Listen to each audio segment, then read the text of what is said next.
में अब आपको लेकर चलेंगे सीधा कोटा, जहां पर पहुंचे हुए हैं राहुल गांधी। छात्रों से संवाद, युवाओं से संवाद कार्यक्रम के लिए सीधी तस्वीरें आपको दिखा रहे हैं कोटा से।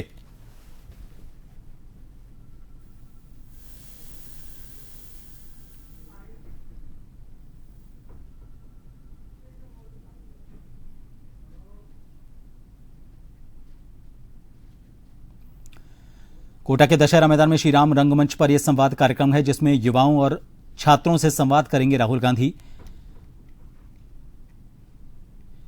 इंतजार किया जा रहा है मंच पे युवाओं और छात्रों की भीड़ के बीच।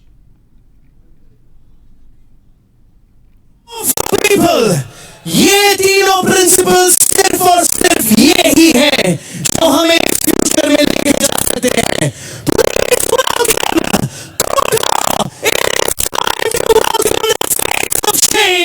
The leader of opposition at Lok Sabha, please welcome Shri Rahul Gandhi.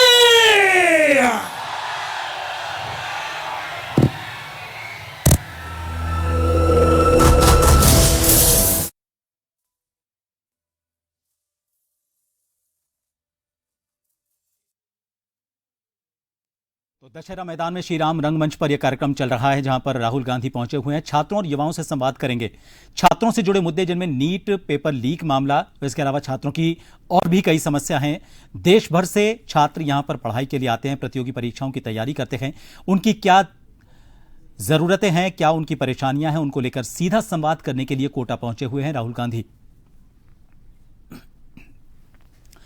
Kota में इस कार्यक्रम का आयोजन किया जा रहा है। परीक्षा धांधली और नीट पेपर लीक को लेकर खासतौर पर यह संवाद कार्यक्रम सीधा छात्रों और युवाओं से संवाद के तौर पर रखा गया है राहुल गांधी का।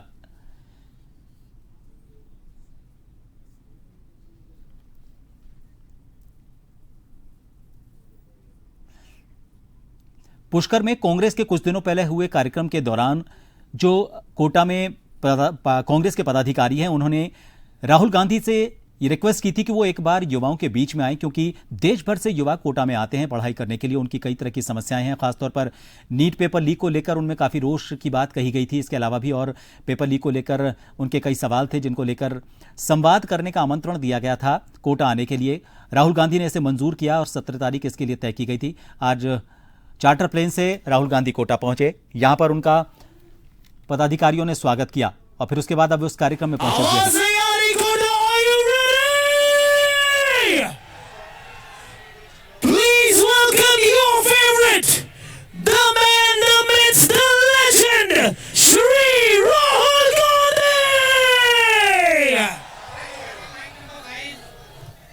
Hello. Wait. 3 check. Hello.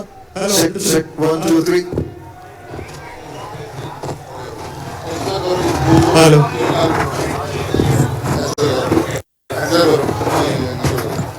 एक बंदा लगा दो आप।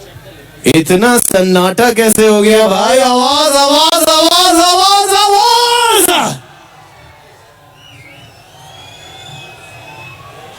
सारे कैमरा फ्लैश लाइट ऊपर। माइक ऑन करो। 1 2 3 चेक। आप सब छात्रों के हित की लड़ाई करने वाले, छात्रों की गूंज को आगे बढ़ाने वाले, please welcome once again everybody. 1 2 3 check. Let's go Rahul Gandhi.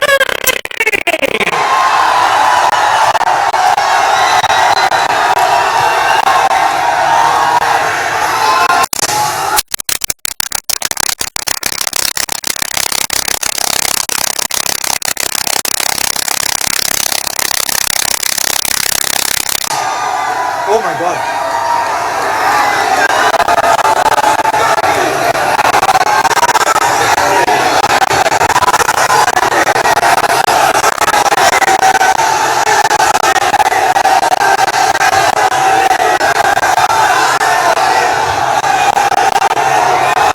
कितना प्यार करते हो और जोर से बताओ।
किसी ने कहा इंजीनियर, किसी ने कहा डॉक्टर, किसी ने कहा लॉयर, कोई 5 जवाब। और फिर मैंने उनसे पूछा, मुझे सच बताओ, क्या करना चाहती हो, तुम्हारे दिल में क्या है? सच्चाई ये थी कि जो वो करना चाहते थे और ये जो 5 ऑप्शंस थे, इसमें बहुत फर्क था।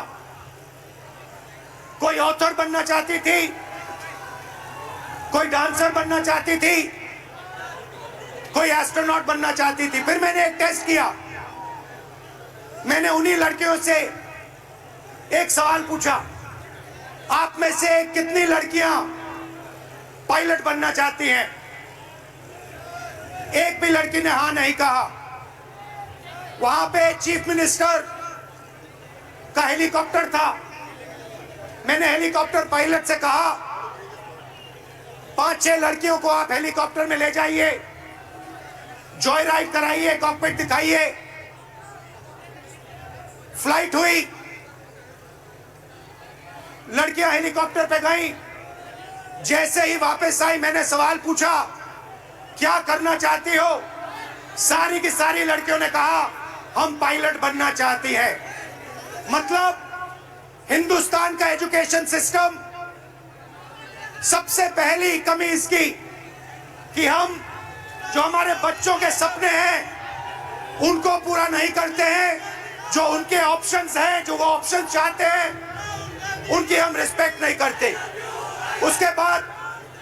उसके बाद यात्रा के बाद मैंने एजुकेशन सिस्टम के बारे में और थोड़ा सोचना शुरू किया। सवाल उठे। दूसरा सवाल, पब्लिक सेक्टर एजुकेशन सिस्टम क्यों खत्म हुआ और प्राइवेट सेक्टर का जो एजुकेशन सिस्टम है ये इतना महंगा क्यों है? और फिर कुछ दिन पहले मैंने अखबार खोला और मुझे यह दिखाई दिया, sorry, young people are India's future. Every one of you is unique and talented. India succeeds if you succeed, and India has a duty to protect every single young Indian person, every single student. खैर, कुछ दिन पहले मैंने अखबार खोला और मुझे यह देखा अखबार में, पता नहीं आपने ये चिट्ठी देखी है या नहीं देखी है? देखी है? देखी है आपने ये चिट्ठी? ये आकांक्षा ने ये चिट्ठी अपने माता पिता को लिखी। आकांक्षा आज हमारे साथ नहीं है। आकांक्षा ने सुसाइड किया, मगर ये 15 सेकंड आप इस चिट्ठी को अच्छी तरह पढ़िए।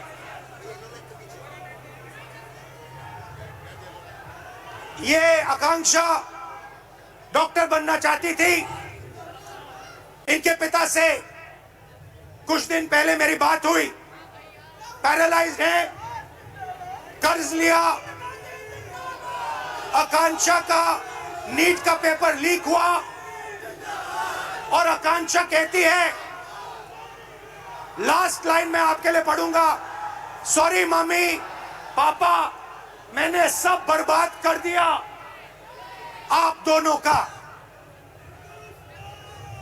मैंने सब बर्बाद कर दिया आप दोनों का। सच्चाई ये है कि ये आकांक्षा की गलती नहीं थी। ये आकांक्षा के माता पिता की गलती नहीं थी। ये एजुकेशन सिस्टम की गलती थी। हिंदुस्तान का एजुकेशन सिस्टम अपने बच्चों को प्रेशराइज करता है, स्ट्रेस देता है, दबाता है, कुचलता है, और ये देश के लिए सही नहीं है। मैं चाहता हूं कि हम सब एक साथ मिलकर we work together to ensure that no other student, no student in this crowd, no student in this country whoever feels what this young lady felt, ever feels the desire to kill themselves. That is what this meeting is about. This meeting is not a political meeting. It is about discussing India's education system, what is wrong with India's education system, what needs to be corrected in India's education system. Whatever I'm going to present here is based on data, and I'm absolutely sure, 100% sure, that every single political party, every single leader in India will accept what we are saying here. There is nothing in this presentation that anybody in India will not accept. Every single student will accept what I'm going to say here because it is the truth, 100% the truth. Next. This dot, ये जो बिंदु है, this dot represents one student. On this screen, this dot represents one student. There are about 3,000 students in this meeting. I want a student who's studying for NEET, student who's studying for UPSC, student who's studying for IIT to come to the stage.